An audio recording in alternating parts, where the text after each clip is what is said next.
Bismillahirrahmanirrahim. Assalamualaikum warahmatullahi wabarakatuh. Selamat siang teman-teman semuanya. Segala puji bagi Allah Subhanahu wa Ta'ala yang telah memberikan kita semua kenikmatan serta kesehatan sehingga kita semua dapat berkumpul bersama pada kegiatan presentasi kali ini. Tak lupa saya ucapkan terima kasih kepada dosen kita yang terhormat, yaitu Ibu Winike Dinar Pratiwi, STSPD MPD, selaku dosen pengampu mata kuliah pengelolaan pendidikan yang telah memberikan kami kesempatan untuk menyampaikan hasil observasi kali ini yang membahas tentang laporan observasi pengelolaan pendidikan di SMP Puri Arta. Sebelum memulai presentasi, izinkan saya memperkenalkan anggota kelompok 13. Pertama, perkenalkan saya Nuria selaku moderator yang akan memandu jalannya presentasi kali ini dengan NPM 22106310-882. Kemudian ada Anissa Elsa Putri sebagai presentator dengan NPM 22106310-899. Baik, langsung saja pada pembahasan laporan observasi yang akan dipaparkan oleh saya sendiri. Yang pertama ada profil sekolah. Sekolah ini bernama SMP Puri Arta dengan nomor pokok sekolah nasional 7002871 dan terletak di Komplek Perumahan Puri Teluk Jambe, Desa Sirnabaya, Kecamatan Teluk Jambe Timur, Kabupaten Karawang, Jawa Barat. Sekolah ini didirikan pada tahun 2018. Selanjutnya adalah visi dan misi sekolah. Visi sekolah ini adalah menjadi SMP unggulan bertaraf nasional dalam mengembangkan sumber daya manusia yang religius, berkarakter, berbudaya, literat, berwawasan lingkungan, dan menguasai ilmu pengetahuan serta teknologi digital. Sementara itu, misi sekolah terbagi dalam beberapa poin, yaitu membentuk SDM yang religius dan berkarakter, membentuk SDM yang menguasai iptek, membentuk SDM yang memiliki jiwa kepemimpinan yang tangguh, membentuk SDM yang disiplin, mandiri, dan pekerja keras, membentuk SDM yang mencintai dan melestarikan budaya lokal dan nasional, membentuk SDM yang mencintai budaya literasi, membentuk SDM yang memiliki kepedulian terhadap lingkungan, dan membentuk SDM yang sehat jasmani, kreatif, dan berketerampilan. Selanjutnya ada struktur organisasi sekolah. SMP Puri Arta memiliki struktur organisasi yang melibatkan ketua yayasan, ketua komite, kepala sekolah, wakil kepala sekolah, tata usaha, dewan guru, wali kelas, OSIS, dan peserta didik. Sekolah ini memiliki total 8 orang guru yang bertanggung jawab dalam memberikan pembelajaran kepada peserta didik. Selain itu, terdapat 3 orang tenaga kependidikan atau tendik yang mendukung berbagai kegiatan administratif dan operasional di sekolah tersebut. Jumlah keseluruhan peserta didik yang terdaftar di sekolah ini adalah sebanyak 69 orang. Selanjutnya ada pengelolaan sumber daya manusia. Yang pertama, pengembangan sumber daya manusia. Sumber daya manusia di SMP Puri Arta masih dalam tahap perkembangan. Wakil kepala sekolah dan tata usaha serta keuangan dipegang oleh 1 orang. Meskipun demikian, setiap program di sekolah ini sudah memiliki tanggung jawab masing-masing yang diemban secara terorganisir. Hal ini mencerminkan upaya sekolah untuk terus mengembangkan potensi dan keterampilan sumber daya manusianya, walaupun dengan struktur pengelolaan yang masih terbatas pada satu individu. Yang kedua, evaluasi kinerja. Proses evaluasi kinerja staf di SMP Puri Arta mencakup penilaian yang komprehensif terhadap kompetensi, kepribadian, profesionalisme, dan aspek sosial. Dalam konteks ini, kepala sekolah atau yayasan berperan sebagai pihak penilai yang terlibat dalam menilai kinerja individu-individu di sekolah. Pendekatan evaluasi ini membantu memastikan bahwa setiap anggota staf memiliki kontribusi yang optimal dan memenuhi standar yang ditetapkan dalam mencapai tujuan pendidikan sekolah. Selanjutnya ada pengelolaan satuan pendidikan. Yang pertama, tujuan manajemen pendidikan. Manajemen pendidikan di sekolah ini bertujuan untuk mengembangkan aspek keagamaan, literasi, dan lingkungan budaya sejalan dengan visi dan misi sekolah. Ciri khasnya terletak pada integrasi teknologi digital sebagai sarana pendukung. Keberhasilan pencapaian tujuan ini dievaluasi secara berkala pada akhir tahun untuk memastikan kesesuaian program dengan visi dan misi sekolah, serta untuk menilai efektivitas implementasi strategi pendidikan yang telah ditetapkan. Yang kedua, kebijakan otonomi sekolah.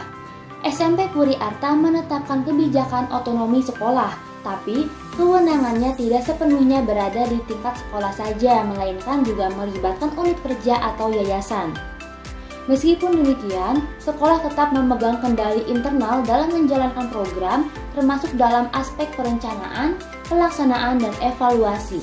Terkait pembiayaan, terutama dana bantuan operasional sekolah atau BOS, terdapat keterkaitan dengan yayasan yang menunjukkan adanya koordinasi dalam pengelolaan sumber daya keuangan untuk mendukung keberlanjutan program dan kegiatan pendidikan.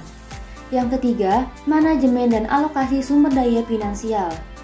Manajemen dan alokasi sumber daya finansial di sekolah melibatkan dua sumber utama, yaitu kontribusi dari orang tua siswa dan dana bantuan operasional sekolah atau BOS.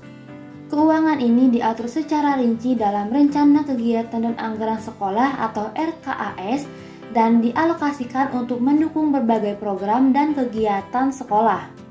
Adanya kerjasama antara yayasan dan sekolah tampak pada pengaturan uang pangkal dan operasional yang ditetapkan oleh yayasan, khususnya untuk pengadaan dan pembangunan yang menunjukkan suatu pendekatan terstruktur dalam mengelola sumber daya finansial demi kemajuan sekolah. Selanjutnya, ada pengelolaan tata usaha. Yang pertama, manajemen administratif dan tata usaha.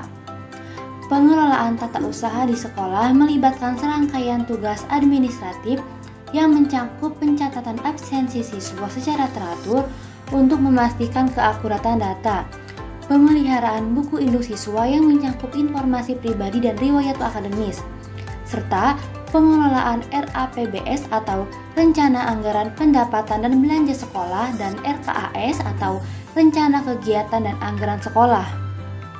RAPBS bertujuan untuk merencanakan alokasi dana sesuai dengan pendapatan dan kebutuhan belanja sekolah, sementara RKAS fokus pada perencanaan kegiatan dan alokasi anggaran yang diperlukan untuk mendukung program dan proyek di sekolah. Dengan melibatkan aspek-aspek ini, pengelolaan tata usaha berkontribusi pada kelancaran operasional sekolah dan pemenuhan standar administratif yang diperlukan. Yang kedua, yaitu pengelolaan keuangan. Sekolah mendapatkan dana operasional dari SPP yang dikelola oleh yayasan.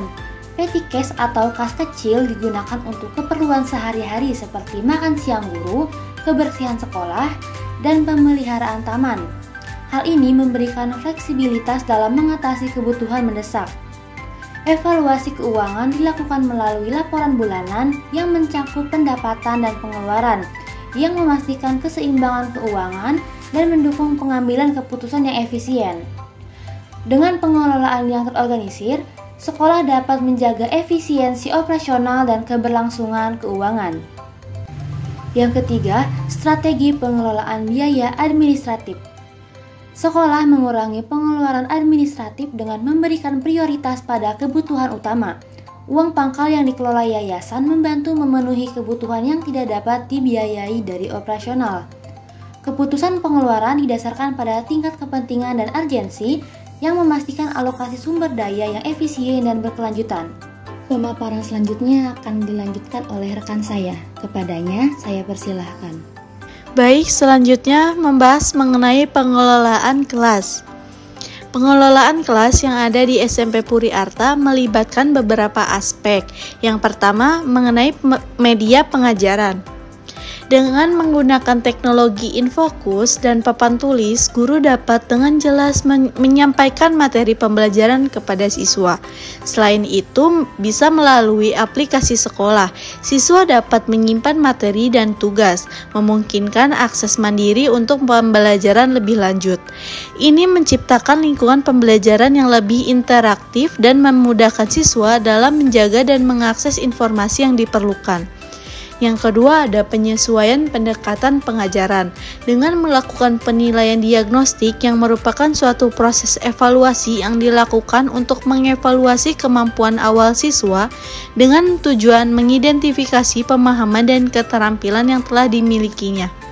Dengan melakukan penilaian ini, pendidik dapat memetakan tingkat pemahaman setiap siswa dan mengelompokkan mereka berdasarkan tingkat kemampuan masing-masing. Hal ini membantu menciptakan lingkungan pembelajaran yang sesuai dengan kebutuhan individu, memungkinkan pengajaran yang lebih diferensiasi, serta memberikan landasan yang kuat untuk merancang program pembelajaran yang efektif. Selanjutnya, yang ketiga ada metode pembelajaran. Metode pembelajaran yang digunakan yaitu metode kelompok, discovery learning, dan diskusi terbuka, yang merupakan pendekatan-pendekatan pembelajaran yang berfokus pada keterlibatan aktif siswa. Metode kelompok melibatkan siswa dalam kerjasama kelompok untuk memecahkan masalah atau menyelesaikan tugas. Sementara discovery learning memberikan penekanan pada eksplorasi dan pemahaman konsep melalui pengalaman langsung. Di sisi lain, diskusi terbuka mendorong pertukaran gagasan antara siswa, menciptakan lingkungan di mana mereka dapat saling belajar dan mengembangkan pemahaman yang lebih mendalam. Dengan demikian, ketiganya menciptakan platform pembelajaran yang aktif dan partisipatif dengan mempromosikan pemahaman yang mendalam dan pembentukan keterampilan kritis. Selanjutnya yang keempat ada pembelajaran diferensiasi. Dengan merencanakan modul ajar yang melibatkan proses perancangan materi pembelajaran yang disesuaikan dengan kebutuhan individual setiap peserta didik, dengan melibatkan pemahaman mendalam terhadap karakteristik, kemampuan, dan gaya belajar masing-masing siswa, sehingga modul tersebut dapat memberikan pengalaman pembelajaran yang optimal. Dalam merancang modul, perlu mempertimbangkan variasi tingkat pemahaman, minat, dan kecepatan belajar agar setiap peserta didik dapat terlibat secara efektif dan mencapai potensi maksimalnya. Baik, selanjutnya yang kelima ada evaluasi kemajuan siswa. Melakukan evaluasi melalui ulangan harian adalah suatu proses yang melibatkan penilaian terhadap kemajuan siswa secara teratur. Selama proses ini, guru berkomitmen untuk memberikan perhatian khusus kepada setiap siswa, terutama yang memerlukan penjelasan lebih lanjut. Dengan mendekati setiap siswa secara individual, guru dapat menyediakan bantuan tambahan yang sesuai dengan kebutuhan mereka, sehingga memastikan bahwa semua siswa memiliki pemahaman yang mendalam terhadap materi pembelajaran. Pendekatan ini tidak hanya bertujuan untuk memberikan nilai, tetapi juga untuk memastikan bahwa setiap siswa dapat mengembangkan potensinya secara optimal melalui dukungan pribadi dan penyesuaian dalam proses pembelajaran sehari-hari. Yang keenam ada manajemen disiplin. Untuk memastikan kondusivitas di dalam kelas, penting untuk tanggap terhadap kondisi siswa, seperti kelelahan yang memungkinkan dialami pada siang hari. Dengan merespon secara positif terhadap situasi ini, guru dapat menciptakan interaksi yang mendukung dan membangun lingkungan belajar yang lebih baik. Selain itu, upaya untuk mengatasi situasi yang memengaruhi kedisiplinan juga merupakan langkah proaktif yang dapat membantu menciptakan atmosfer kelas yang kondusif dan memotivasi siswa untuk berpartisipasi secara aktif dalam proses pembelajaran. Yang ketujuh ada motivasi dan partisipasi.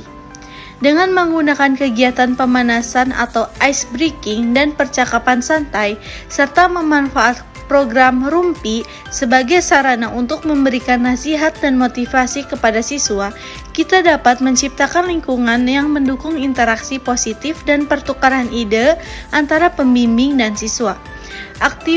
Aktivitas ini tidak hanya menyediakan platform yang santai dan ramah, tetapi juga memungkinkan penyampaian pesan nasihat dan motivasi menjadi lebih terintegrasi dalam suasana yang lebih akrab dan terbuka. Pembahasan selanjutnya mengenai pengelolaan kurikulum. Yang pertama ada integrasi kurikulum nasional dan lokal. SMP Puri Arta telah mengambil pendekatan yang holistik dengan mengintegrasikan kurikulum nasional dan kurikulum lokal atau K13. Hal ini bertujuan untuk memadukan standar nasional dalam pendidikan dengan kebutuhan serta konteks khusus yang dimiliki oleh masyarakat setempat. Dengan demikian, sekolah ini berusaha menciptakan lingkungan belajar yang sesuai dengan realitas sosial, budaya, dan lingkungan di sekitarnya, menciptakan pengalaman pendidikan yang lebih relevan dan bermakna bagi siswa. Yang kedua ada muatan lokal dan penambahan materi. SMP Puri Arta melengkapi kurikulumnya dengan memasukkan unsur lokal, contohnya melalui penambahan mata pembelajaran bimbingan takmir Quran atau BTQ.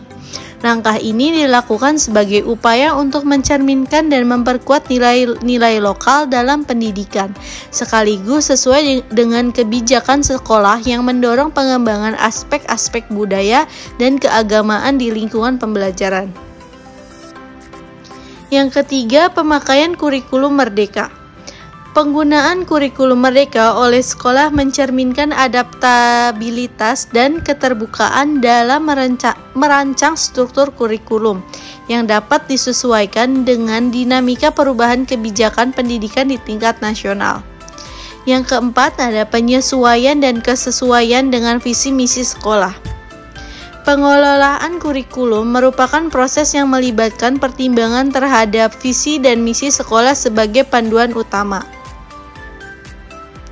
Dalam konteks ini, penyesuaian atau penambahan materi didasarkan pada usaha mencapai tujuan jangka panjang sekolah. Langkah-langkah dalam mengelola kurikulum mencakup evaluasi menyeluruh terhadap visi dan misi, serta penekanan pada relevansi setiap elemen kurikulum dengan pencapaian tujuan jangka panjang. Dengan demikian, pengelolaan kurikulum menjadi strategis dalam menjamin bahwa setiap perubahan atau penambahan materi pendidikan memiliki arah yang jelas menuju pencapaian visi dan misi sekolah secara holistik. Selanjutnya, membahas mengenai pengelolaan sarana dan prasarana kependidikan. Yang pertama ada kekurangan sarana dan prasarana. Sarana dan prasarana SMP Puri Arta yang didirikan pada tahun 2018 masih belum sepenuhnya lengkap hingga saat ini. Hanya terdapat ruang kelas serta ruang-ruang lain seperti ruang kepala sekolah, ruang guru, ruang serbaguna, taman sekolah, aula, kantin, dan toilet. Dengan keterbatasan ini, perlu dipertimbangkan untuk mengembangkan lebih banyak fasilitas guna memastikan kebutuhan belajar mengajar dan aktivitas sekolah lainnya dan dapat terpenuhi secara optimal. Yang kedua ada evaluasi tahunan sarana dan prasarana. Setiap tahun, sekolah melakukan evaluasi terhadap kondisi fisik fasilitasnya dengan tujuan untuk mengidentifikasi serta memperbaiki segala kerusakan yang dapat dianggap signifikan. Evaluasi ini merupakan bagian integral dari upaya pemeliharaan rutin yang dilakukan untuk memastikan bahwa lingkungan belajar siswa tetap aman, nyaman, dan berfungsi optimal. Proses ini membantu sekolah dalam menjaga keberlanjutan infrastrukturnya serta memberikan lingkungan yang mendukung kegiatan pendidikan tanpa hambatan dari aspek fisik. Yang ketiga ada strategi pengembangan sarana dan prasarana. SMP Puri Arta berkomitmen untuk meningkatkan kualitas sarana dan prasarana pendidikan. Meskipun saat ini masih berada dalam tahap pengembangan, dalam upayanya untuk mencapai tujuan tersebut, sekolah ini mengoptimalkan kerjasama dengan SD Puri Arta sehingga fasilitas bersama dapat dimanfaatkan secara efektif guna mendukung pengembangan dan peningkatan mutu pendidikan di kedua jenjang tersebut. Yang keempat ada rehabilitas dan pengajuan dana. Setiap awal tahun ajaran baru, proses rehabilitasi secara teratur dilaksanakan melalui pengajuan dana kepada yayasan pendidikan yang bergantung pada kontribusi uang pangkal. Rehabilitasi ini merupakan suatu tindakan atau upaya yang secara berkala diinisiasi pada periode awal tahun pelajaran, dan pendanaannya diserahkan kepada yayasan yang bergantung pada sumber dana dari uang pangkal siswa. Pembahasan selanjutnya mengenai pengelolaan tenaga kependidikan. Yang pertama ada tantangan dalam manajemen pendidikan. Manajemen pendidikan menghadapi sejumlah tantangan kompleks, dengan salah satunya yang paling sulit adalah mengelola sumber daya manusia atau SDM, khususnya dalam konteks peran dan kinerja guru. Untuk mengatasi dinamika ini, praktik supervisi secara rutin diimplementasikan setiap semester. Supervisi ini dirancang untuk memberikan dukungan dan bimbingan kepada para guru, memfasilitasi peningkatan kinerja mereka, dan menjembatani kesenjangan antara harapan pendidikan dan realitas kelas. Dengan pendekatan ini, manajemen pendidikan berupaya menciptakan lingkungan di mana SDM, terutama guru, dapat berkembang dan memberikan kontribusi optimal dalam membentuk masa depan pendidikan. Yang kedua ada pendukung profesionalisme guru. SMP Puri Arta secara aktif mendorong profesionalisme para tenaga pendidik dengan menerapkan berbagai program pendukung. Salah satu inisiatif yang diambil ada implementasi program pelatihan mandiri dan penggunaan sumber ajar melalui platform PMM yang telah disediakan oleh Kementerian Pendidikan dan Kebudayaan.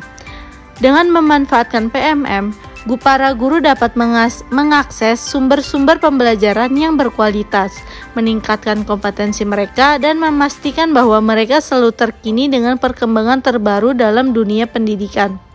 Selain itu, sebagai bentuk komitmen terhadap peningkatan kualitas pengajaran, SMP Puri Arta juga mengadakan pertemuan rutin sebulan sekali. Pertemuan ini bertujuan untuk melakukan evaluasi kinerja para guru, dengan memberikan umpan balik konstruktif dan memberikan dukungan yang diperlukan agar setiap tenaga pendidik dapat terus berkembang.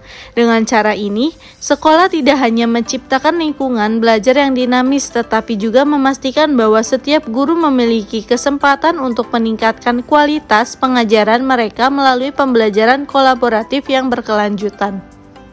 Baik, selanjutnya ada pembahasan mengenai supervisi pendidikan. Supervisi pendidikan di SMP Puri Arta dilakukan setiap semester sebagai upaya untuk mengatasi tantangan terutama dalam manajemen sumber daya manusia atau SDM, khususnya terkait dengan peran dan kinerja para guru. Proses supervisi ini melibatkan teknik kunjungan kelas yang melibatkan beberapa langkah. Yang pertama ada observasi data. Observasi data, proses ini dimulai dengan observasi data yang mencakup pemantauan langsung terhadap kegiatan pembelajaran di kelas. Observasi ini dapat mencakup materi yang diajarkan, metode pengajaran, serta penggunaan media pembelajaran. Yang kedua ada perencanaan supervisi. Setelah melakukan observasi, supervisor merencanakan program supervisi. Ini mencakup penentuan materi dan media pembelajaran yang akan dievaluasi dan diterapkan dalam kelas. Yang ketiga ada implementasi. Program supervisi kemudian diimplementasikan dalam kelas. Materi dan media pembelajaran yang telah direncanakan diterapkan dalam proses pembelajaran. Yang keempat ada evaluasi dan penyesuaian. Setelah diimplementasikan, dilakukan evaluasi terhadap hambatan atau kendala yang dihadapi dalam pelaksanaan kegiatan pembelajaran. Hasil evaluasi ini menjadi dasar untuk penyesuaian dan perbaikan dalam proses pembelajaran. Sekian pembahasan yang bisa saya sampaikan, saya kembalikan kepada moderator. Baik, karena sesi pemaparan hasil observasi sudah selesai, izinkan saya membacakan kesimpulan dari presentasi kali ini. Jadi, setelah merinci pengelolaan pendidikan di SMP Puri Arta, dapat disimpulkan bahwa pengelolaan secara menyeluruh diterapkan untuk mencapai tujuan pendidikan.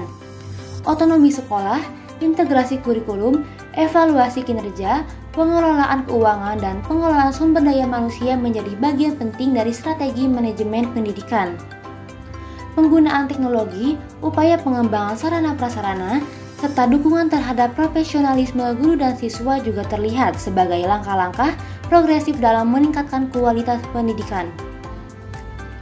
Kesimpulan ini menekankan pentingnya integrasi informasi, keterpaduan, dan pemahaman yang mendalam tentang seluruh aspek pengelolaan pendidikan untuk mencapai efektivitas dan peningkatan mutu dalam dunia pendidikan. Baik, selesai sudah presentasi hari ini. Saya mewakili teman-teman kelompok 13 mengucapkan terima kasih banyak kepada audiens yang telah bersedia mengikuti seluruh rangkaian presentasi dari awal hingga akhir. Semoga apa yang telah disampaikan dapat bermanfaat bagi semuanya. Saya juga meminta maaf sebesar-besarnya jika ada kesalahan, baik disengaja ataupun tidak disengaja. Sekian dari saya. Wassalamualaikum warahmatullahi wabarakatuh.